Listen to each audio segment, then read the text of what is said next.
Hello guys, gumawa tayo ng content habang yung anak ko gumagawa ng grahams.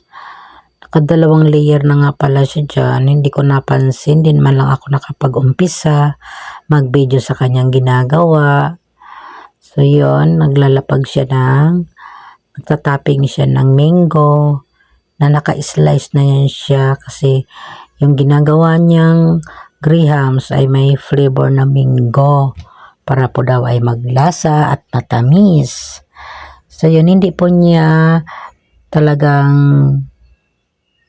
tinapik siya buong lang niya by may pagitan yung ginawa niyang paglalapag ng mango para daw makatipid dahil alam niya na may kamahalan ang kilo ng mango. So yun, naglalagay na naman siya ng biskwit na grahams. Ayan.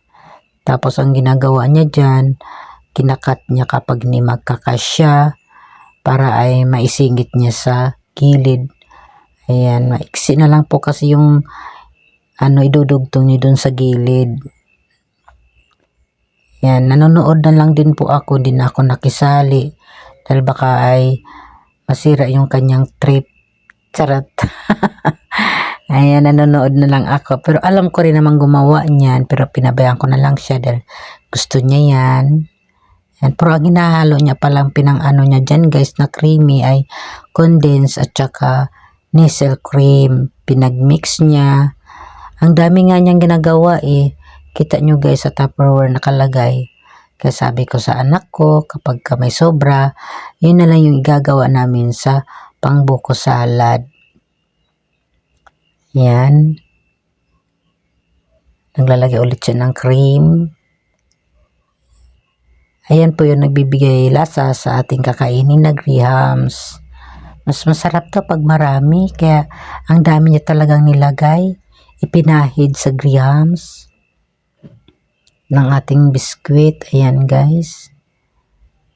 Na nag-ipal-ipal naman ako dyan. May kinukuha lang ako dyan na medyo kalat.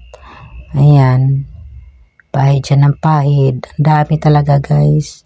Kaya sabi ko kapag may sobra talaga, tamang-tama ilalagay ko yan sa buko. So yun. Tapos niya maglalagay na naman siya ulit dyan ng mango. Maglalatag ulit siya ng mango dyan. Yan. Nung una ayaw niya maglagay ng mango pero nung gumawa sila ng grahams ng bunso ko, ang ate namin, natikman niya, nasarapan siya. So, siya na mismo ngayon gumawa ng grahams na naglalagay na siya ng mango. Kasi sabi niya, siguro nung unang natikman niya ng mango na may grahams sa iba o saan man siya nakatikim, siguro maasim kaya ayaw niya. Ngayon nakaranas na siya, nagbik sila ng kapatid niya na grahams na with mango, nasarapan siya. So ngayon, ayan, gumagawa siya. Siya na talagang gumawa kasi alam niya masarap pala. Ako naman, ayan, nakiipa lang ako dyan. Nakisawsaw din ako saglit kasi mayroon kasi silang tinatanggal na sa mango kasi, di ba yung isang kabuuan ng mango yung bawat itatapyas mo harap at likod yung gilid, hindi nila tinanggal. Sabi ko, tanggalin natin. Ako ang magtatanggal para di naman masasayang. Simutin natin.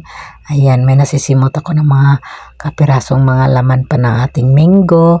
Ayan, itatapal niya pa sa kanyang ginagawang grahams. So, di ba? Ayan. Sipag niya kasi favorito din pala niya yung grahams. Ayan. So, siyempre ako naman sabi ko, videoan natin para naman may content ako kasi wala akong content. Yan. Di ko na lang siya pinakita ng mukha niya kasi ayaw nga niya. Kaya sabi ko, sige na lang, dito na lang i-focus natin sa ating ginagawa mo para naman ay makapag-video lang ako. Yan. So, sa mga nagsumusuporta dyan, shout out sa inyo. At tuloy lang po ang inyong pag-embrace sa akin. Yan. Sa mga hindi pa naka-follow, paki-follow na lang po ng aking page.